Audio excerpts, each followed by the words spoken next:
the three things that I want to leave with you, just these three. I could do 10, I could do a whole life class. But just these three things will carry you if you let them. First and foremost, knowing who you are. Knowing who you are. Being able to answer this question, who am I? And what do I want? You know, many times when I go out of the country, I am baffled by that question.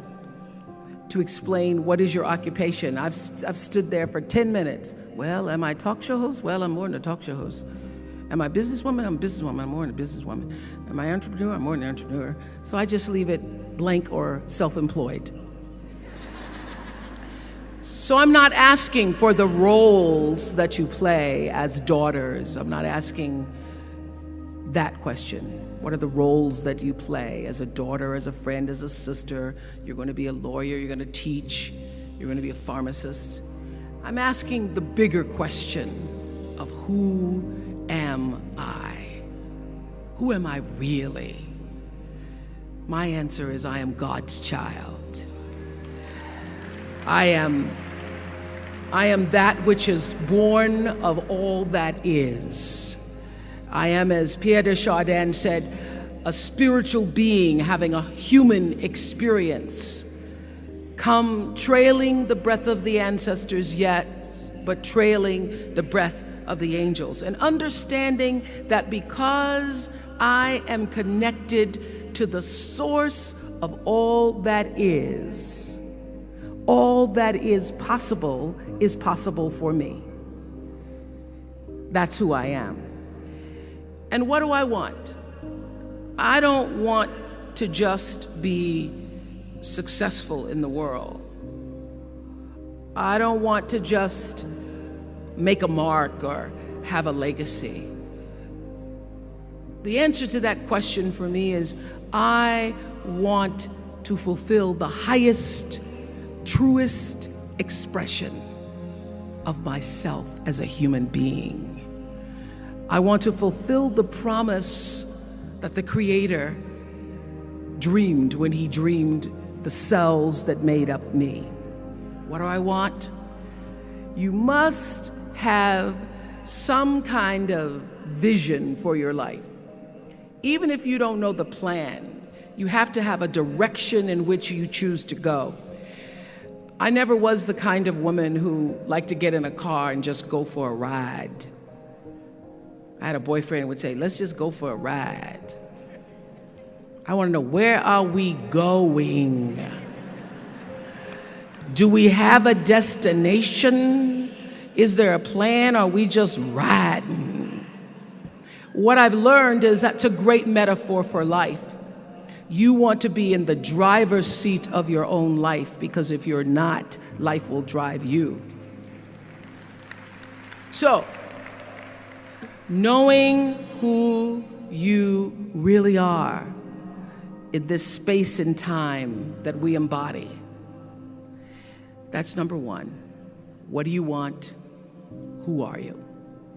Number two, you must find a way to serve.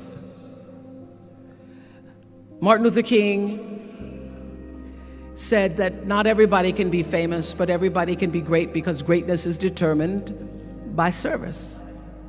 Now, we live in a world where everybody wants to be famous and where we admire people for just being famous. We think being known brings us value. The truth is, all of that will fade in time. In 3 years, you won't be able to name the housewives of Atlanta. The real truth is that service and significance, service and the significance that you bring to your service is that which is lasting. So to be able to, whatever your occupation or job or talent or gift is, our honorees today getting doctorate degrees, to apparently opposite fields, HIV and AIDS and the spoken word. But what they have in common is service. Using the spoken word in service to community and the world. Using your knowledge and information about HIV and AIDS and medicine in service to the world. And if you look at all the most successful people in the world, whether they know it or not, they have that paradigm of service. Everybody's talking about Mark Zuckerberg and IPO. Service. Jay-Z rapping. Service. Through the word, to people, through song. For many years, I was really just happy to be on TV, and people would stop and say, "Oh, you on TV?" "Yeah, I'm on TV. I like being on TV. It's a nice job." And it was about the time that I received my honorary doctorate from Spelman around 1993. So I don't know if that had something to do with it. I thought of myself as Dr. Winfrey. That I went back and I took a long look at what it was I was doing on TV and made a decision that I was no longer going to just be on TV, but I was going to use TV as a platform, as a force for good, and not be used by TV. And I will tell you, my decision to make that significant change in the way I operated on television, using television as a service, changed my career exponentially. Service through medicine, service through art, using whatever it is you produce, your product, as a way of giving back to the world. When you shift the paradigm of whatever it is you choose to do to service, and you bring significance to that, success will, I promise you, follow you. Service and significance equals success. That's number 2. Number 3, it's so simple, but so hard to do. Always do the right thing. Always.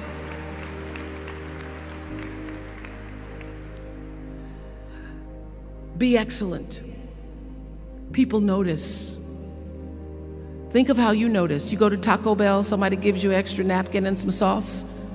You notice. You want to go back to that person. Because even at Taco Bell, excellence shows itself. Be excellent. Let excellence be your brand. Everybody talks about building a brand. I never even knew what that was. When people would say, "You're a brand," I would say, "No, I'm just Oprah." What I recognize now is that my choice to, in every way, in every example, in every experience, to do the right thing and the excellent thing is what has created the brand. Years ago, I did an ad for Revlon for an ad they were doing called Unforgettable Women. And what I know is that when you are excellent, you become unforgettable. People remember you. You stand out. Regardless of what it is, you become an unforgettable woman. And that is what we all want. We want to be unforgettable and not forgettable. So doing the right thing, even when nobody knows you're doing the right thing, will always bring the right thing to you. I promise you that. Why? Because the third law of motion is always at work. For every action, there's an equal and opposite reaction. That is so true in all of our lives. That's what Newton said. Celia in The Color Purple said it. Everything you even try to do to me, already done to you. Everything you even try to do to me, already done to you. So you don't have to worry about revenge or getting back at somebody, making sure they pay You just have to do the right thing, and the right thing will follow you even when people don't support it. I remember many times on my show. There are many shows y'all never saw. And the reason you didn't see them is because I got the last vote. And I remember 2010, my team, hardest working team in television, had done this interview with a woman who turns out she was a Sunday school teacher by day and a sex addict at night. Ooh. And they were like, you won't believe it. We got her going out, we got her with the men, and we get to show her, and she was willing to show us everything. I sat down with a woman for an interview that was taped. And during the process of the interview, I said, why are you doing this? And she said, oh, I want to help people. I want to tell my story and I want to help people. I said, do you have children? She says, yes, I have a 10-year-old son. I knew right then, this is never going to see the light of day. So we got off the air and I said to the lady, we are not going to air that show. And she said, why? My producer said, why? She knew she was being filmed. She knew what she was saying. She knows what you...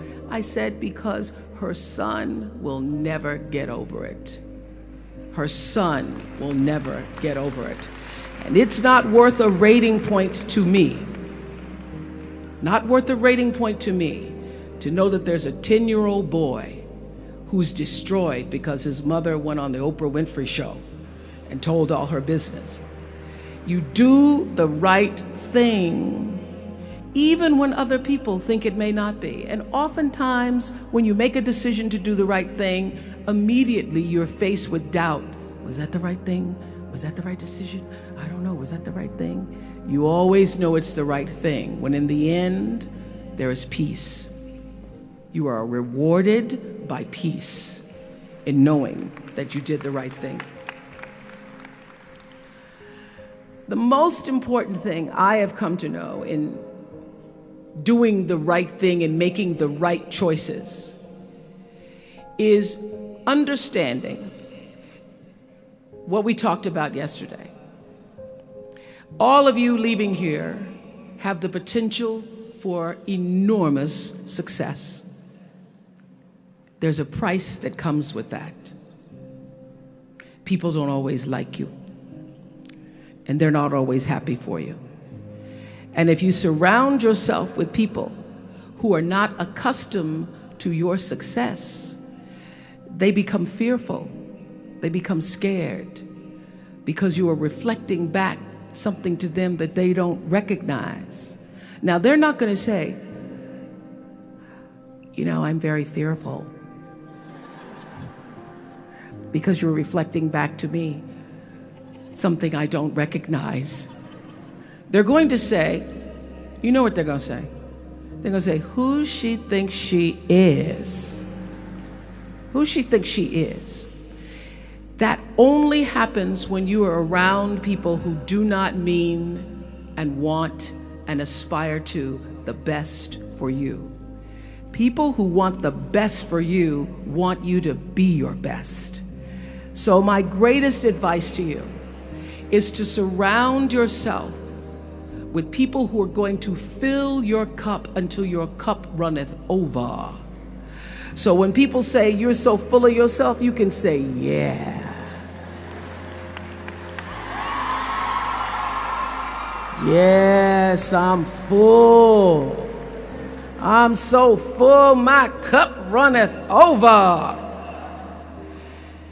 And to know that once your cup runneth over, you cannot spend your life with your gallon-size offerings, offering them to pint-sized people.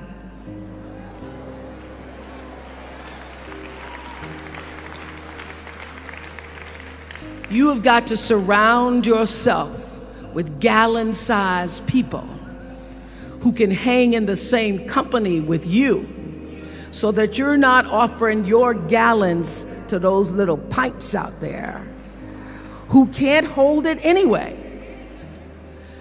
Choice to change the world. I love that song. I love hearing you all sing that song. And what I know for sure is that the biggest choices begin and end with you, your internal big questions. Who do I want to be in the world? My relationship to source energy, to all that is God.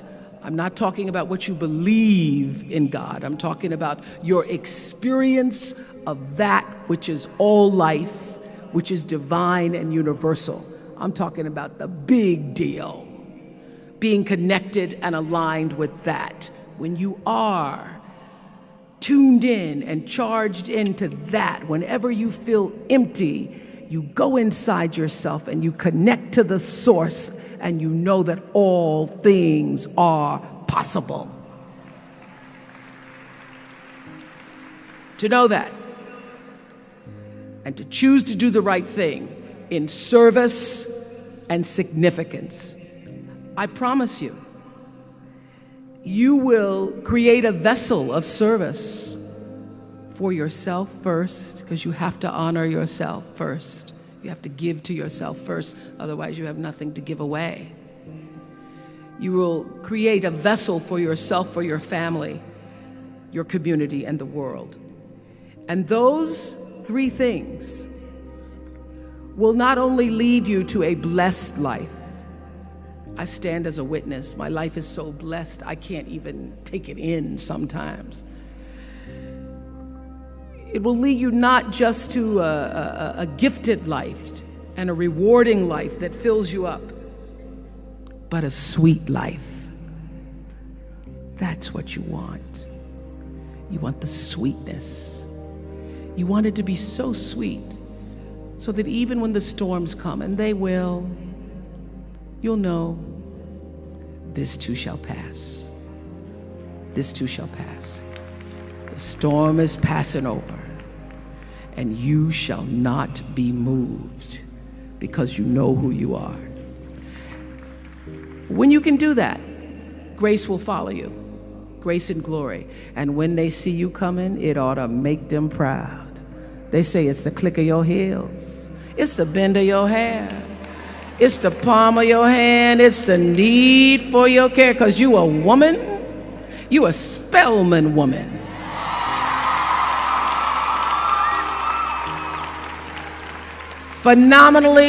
Phenomenal class of 2012. Thank you.